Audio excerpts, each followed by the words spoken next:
In today's society, there are numerous laws, regulations, rules that are meant to protect us, but at the same time, these restrictions are limiting us. If we strictly obey these rules, we won't excel and move forward in the world. Thankfully, we have the 48 laws of power. Check other summaries here, here, and here. In this book, Robert Greene teaches us how to bypass the laws, use them in our favor, mess with other people's minds, and still look decent and charming in the eyes of others. The 48 laws described in length in this book will show us unique ways to handle situations of any kind. Each individual law is well argued with examples, interpretations, quotes, tales, and historical events. The core idea is this. Few will admit it, but we all ask ourselves the following question daily. How to look innocent while I aim for more power? We pursue money, fame, and power, but at the same time, we can't really admit that to the world. We pretend that we're noble and that we care, but deep down, the only thing we want is more of everything. Through historical events and well-structured data, Robert Greene wants to help us win in the silent war happening around us, the battle for more power. The laws in the book are designed to help you manipulate and deceive, while others still think that you're a good soul. And here are the 5 key lessons from the 48 laws of power. Lesson number 1. Protect your reputation at all costs. Reputation in general means the following: the opinion people have about someone or something, or how much respect and admiration someone or something receives based on past behavior or character. Put simply, your everyday behavior is acknowledged by the people around you. This helps them form an opinion about you. And when forming their opinion, people more often take into consideration these few things: the way you talk, walk, and do certain things, what you talk about, what words you use, your intonation, voice, timbre, the moments you remain silent, the way you dress, the stuff you own and buy. As you can imagine, the available behavior combinations are hundreds. You can dress in tailored suits, but if you remain quiet and unengaged in times of distress, people will think that you're a coward or a prick. In contrast, you can prefer wearing t-shirts and jeans, but if you're the first to act when there is a major crisis, you'll be perceived as a leader, a hero. Wearing suits can give you a couple of extra points in regards to what people might think about you initially. However, if this is not backed by appropriate actions, you will eventually lose points in the eyes of others. The bottom line, looks will give you initial leverage in certain situations, but if you don't further endorse it with your IQ, it won't mean much. Why talk about this? Because your reputation is your life. Your name is like a brand, like Apple, Sony, Volkswagen, etc. So, based on the above, are you more like a Tesla, shiny and cool, or more like a Volvo kind of guy, or conservative and safe? You might actually think you're like Tesla, but the people around you might associate you with Ford, boring and outdated. Your persona is not something formed in a day, though. Like the brands I mentioned, your appearance is something formed after years of work. In our case, after years of living. Your reputation is the cornerstone of your life. If flawless, you will do much better in life with fewer efforts. On the contrary, compromised or tainted reputation will prompt you to work harder to obtain certain things. So, if you haven't thought about it yet, consider thinking about it now. What type of guy, girl you want to be, for yourself and in the eyes of others? Once you know the answer to the question, start acting and looking like the guy you want to become. Soon, you will not only convince the people around you, but you will also convince yourself, which is actually more important. Remember though, one wrong step can ruin everything you worked for so hard. Your reputation is a sensitive matter, and you should protect it at all costs. And the author puts it like this: do not leave your reputation to chance or gossip. It is your life's artwork, and you must craft it, hone it, and display it with the care of an artist. Lesson number 2, focus your efforts. Which one of the two will be more quickly done? Building one 10-story building? Or building 3 separate 3-story buildings with the same amount of resources?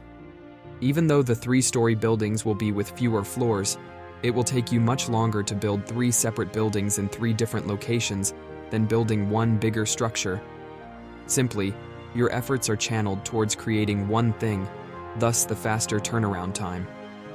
If we examine one day of our lives, we will see at least 20 obvious different things requiring our attention.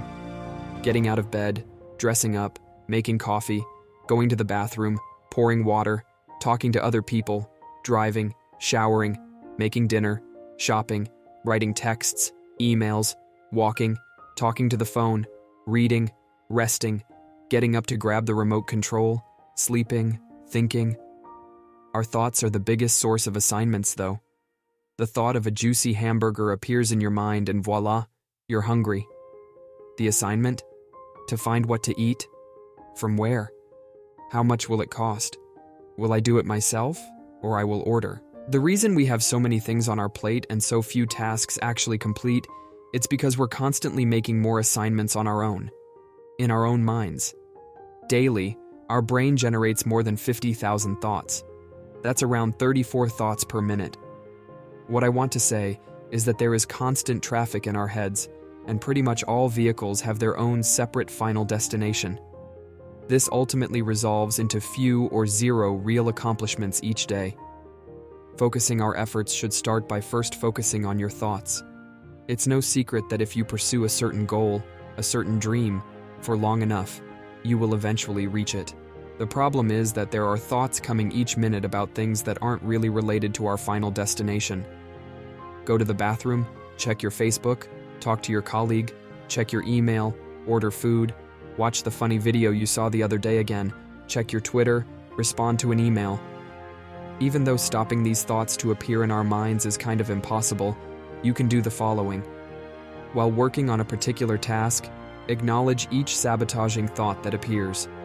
Say, okay, I will check my Facebook later, or I will respond to the email at exactly 4 o'clock. Don't try to fight these thoughts. Rather, accept them and move on. You have to learn to preserve your power and energy by concentrating only on the most important things. Better to have one good source of income than to do 100 little things that don't have any future potential. Lesson number 3. Consider that you are a king, the strategy of the crown. The way you behave in front of others will determine the way they treat you. If you treat others with respect, you will inspire the same behavior towards yourself. No one likes to talk to a dumbass who doesn't appreciate the people around him. Moreover, such behavior is not appropriate for a king. I'm not talking about acting like a selfish bastard.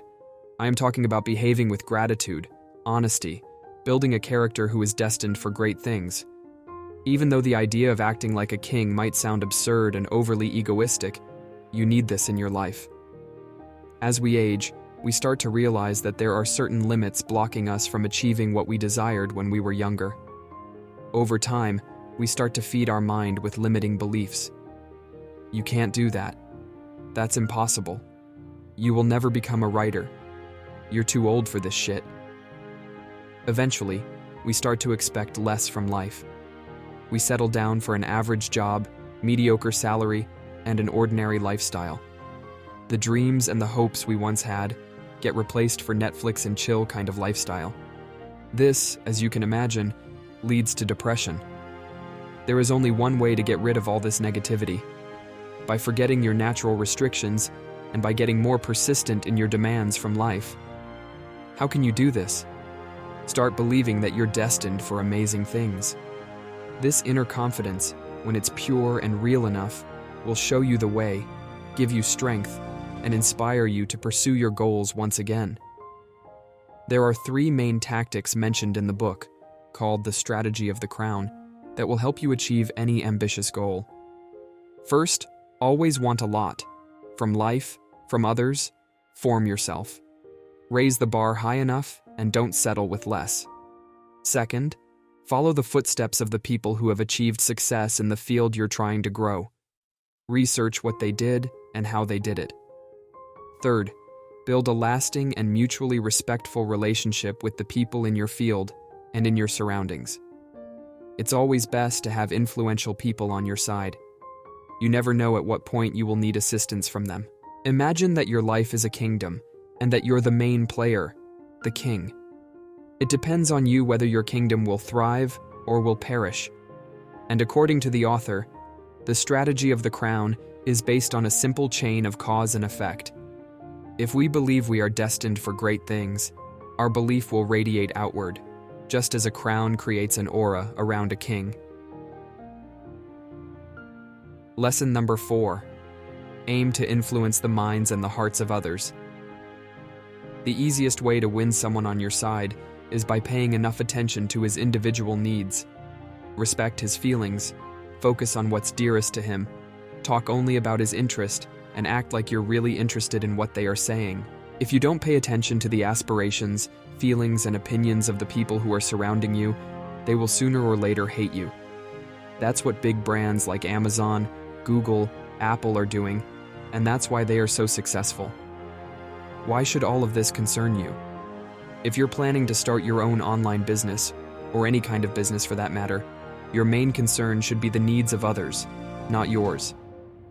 Explore their needs and adapt to what interests and entertains them. The most powerful human motive is the "what's in it for me" motive. Remember that. On a personal level, the main reason you need to understand what the people surrounding you really need is very simple. People, in general, are not interested in you.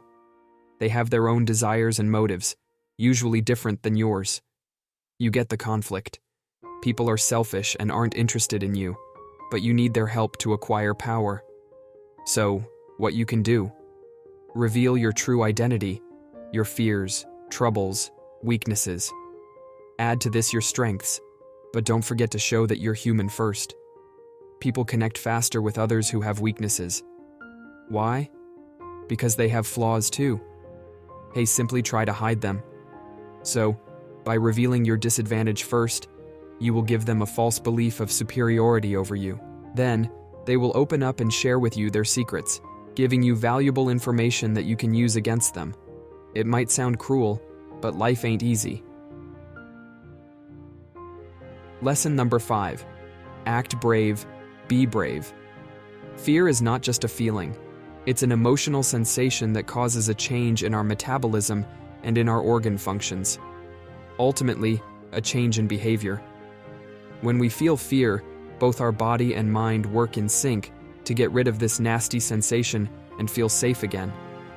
However, life without fear is not possible.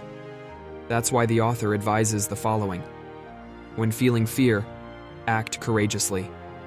While fear adds an extra set of hurdles in our life, bravery finds a way to overcome all of them.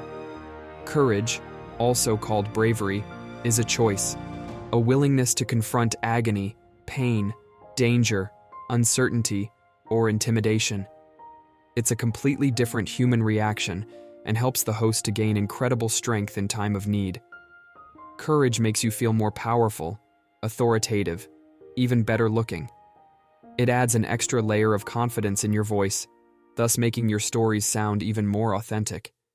In desperate moments when acting brave, you will scare your opponent and gain an advantage over the situation. We all know brave people who seemingly have no fear of anything. This, of course, is not even close to the truth. We're all afraid of something. Whether this will be from dark places, spiders, narrow spaces, clowns, bugs, it doesn't matter. Even people who seem tough are afraid of something. The next obvious question is, how the hell do they seem so brave? Their secret is actually really simple. They act courageously regardless of whether they are afraid or not. That's why it's called bravery. You forget for a moment your fears and do what's necessary. So, the next time you're afraid of something, act immediately. Don't hesitate for even a second. Hesitation can only slow your progress. And here are the actionable notes. Be flexible. If you stick to a certain type of behavior, people will perceive you as a boring person. It's worse if you can't control your emotions in a crisis situation. Be flexible and learn to adapt to different situations and for different people.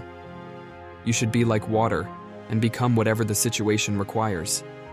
This way you'll confuse your enemies and engage with the people around you, making you more real and more desirable by others. Be fearless. We all have our own fears. That's inevitable. Still, to move forward and to become better, you must act regardless of how afraid you are.